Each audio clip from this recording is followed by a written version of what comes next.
حدیث پاک میں آتا ہے کہ جو آدمی فجر کے بعد سونے کا عادی ہو اللہ تعالیٰ اس کی یادداشت کو ختم کر دیتے ہیں۔ چنانچہ آپ تجربہ کریں کہ جن عورتوں کو فجر کے بعد سونے کی عادت ہو وہ بھلکڑ ہوتی ہیں، باتیں بھول جاتی ہیں، چیز رکھتے بھول جاتی ہیں، کام کرنا تھا بھول جاتی ہیں، خاوند کو بات کہنی تھی بھول جاتی ہیں۔ یہ زیادہ بھولنے کی عادت عام طور پر فجر کے بعد سونے کی عادت کی وجہ سے ہے، کیونکہ حدیث پاک میں فرمایا گیا اور بعض روایات میں تو یہ بھی آیا کہ حلال رزق ان کے لیے تنگ کر دیا جاتا ہے، لہذا ان کو ادھر ادھر کا ملا جلا تو بہت کچھ مل جائے گا،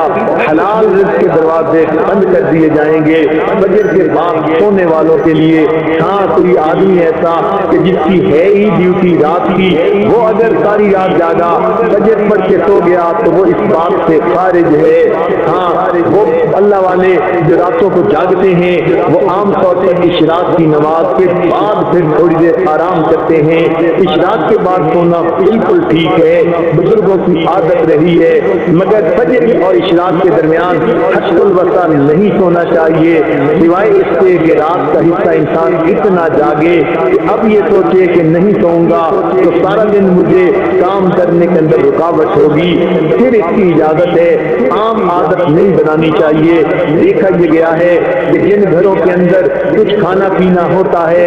اللہ تعالیٰ نے دیا ہوا تو وہاں پر صبح کے وقت کسی طرح سوئے پڑے ہوتے ہیں، بلکہ موہے پڑے ہوتے ہیں، پورا گھر قبرستان کی طرح لگ رہا ہوتا ہے کہ سورج نکل چکا اور گھر کے لوگ جاگ بھی نہیں رہے ہوتے۔ اس لیے کفر کی دنیا میں صبح کا ناشتہ سیریل کا انہوں نے بنا لیا، نہ کچھ پکانا پڑے اور نہ کچھ تردد کرنا پڑے، بیوی اپنے وقت پہ جاگے، خاوند اپنے وقت پہ جاگے، بچے اٹھ کے اسکول جاتے ہیں تو وہاں مائیں ان کے لباس پہلے ہی تیار کر کے رکھ دیتی ہیں، ان کو کہتی ہیں بیٹے صبح اٹھنا الارم لگا کر اسکول جانا ہے۔ بچے اس لیے کہ اسکول اگر نہ جائیں وقت پہ تو ان کو استاد کی طرف سے جھڑکیاں پڑتی ہیں، اسکول کے اندر سزا ملتی ہے، وہ اپنے وقت پہ اٹھتے ہیں اور چھوٹے چھوٹے بچے اپنے کپڑے خود بدلتے ہیں، سیریل کا ناشتہ ٹھنڈا دودھ بھی مل گیا اور کہیں پہ ان کو جو ہے وہ کوئی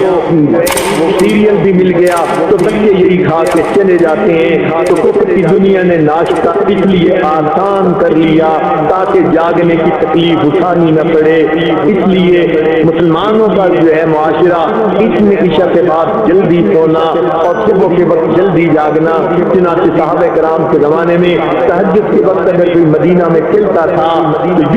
یوں آواز آتی تھی گھر گھر سے قرآن پڑھنے کی، جیسے شہد کی مکھیاں دن بنانے کی آواز ہوتی ہے۔ اس لیے ہمیں چاہیے ہم صبح کے وقت اٹھیں، عورتیں صبح کے وقت اٹھ کر نماز پڑھیں، اگر تہجد پڑھیں تو کیا ہی بات ہے، قرآن کی تلاوت کریں، درود شریف پڑھیں، استغفار پڑھیں۔ صبح کے وقت گھر کے اندر عبادت کا کرنا پورے دن کو جو ہے اپنے جو ہے عبادت جو ہے منور بنا دیتا ہے۔ بلکہ ہم نے تو بعض بزرگوں کا یہ عمل بھی دیکھا، وہ فرماتے ہیں کہ جس آدمی کی فجر کی نماز قضا ہوتی ہے وہ آدمی کا دن زندگی کا منحوس دن ہوا کرتا ہے۔ چنانچہ ایک آدمی نے ایک قسم اٹھا لی کہ میں اپنی بیوی کو منحوس دن طلاق دوں گا، اب اسے سمجھ نہیں آتی تھی کہ میں ایک قسم تو اٹھا بیٹھا، منحوس دن کون سا ہے؟ کسی فقیہ کے پاس گیا، انہوں نے فرمایا جس دن تمہاری فجر کی نماز قضا ہو جائے وہ تمہاری زندگی کا منحوس ترین دن ہے،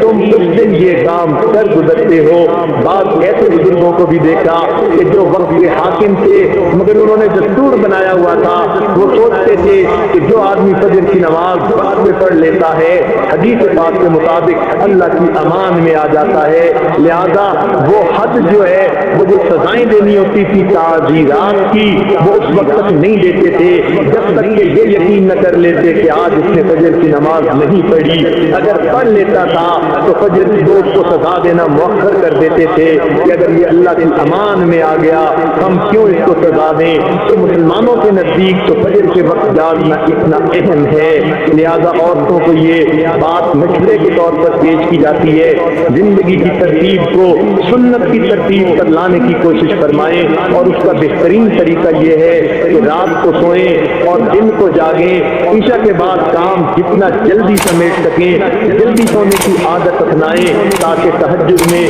فجر میں آنکھ کھلے، انسان کے جسم کی نیند آرام کا تقاضا بھی پورا ہو جائے، اور صبح کے وقت پھر آنکھ کھلے تو اللہ تعالیٰ کا حکم بھی پورا ہو جائے۔ اس طرح انسان کی زندگی پر سکون گزرتی ہے۔